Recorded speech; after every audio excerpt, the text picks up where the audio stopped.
Maduming pagkain ba talaga to o masyado lang tayong judgmental?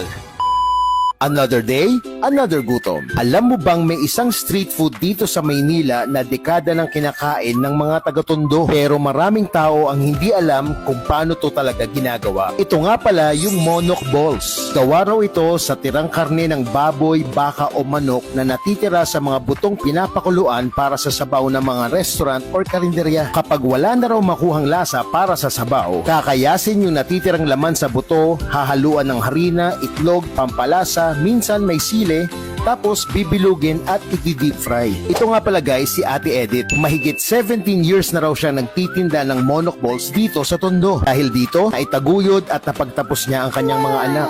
Pero aminin natin, controversial talaga to para sa ibang tao. Marami agad nang nagsasabing marumi o parang basura food yan. Pero kung tutuusin, hindi naman talaga basura yung mga karne na ginagamit dito. Panapon na sana, oo, pero hindi pa naman tinatapon. At dito natin makikita ang pagiging maparaan ng mga taga-Tondo. Imbes na masayang, nagagawa nila ng paraan para maging pagkain, maging negosyo at maging murang pantawid gutom araw-araw.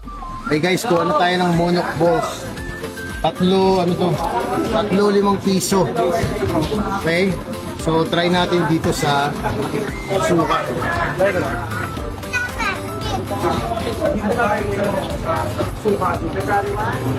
Tikman natin.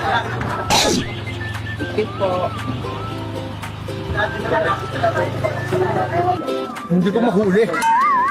Basta crunchy yung labas niya, yung loob niya, malambot na parang kumakain ka ng yung laman ng lumpiang Shanghai. Pero okay siya. 5 piso, 3. Pwede na.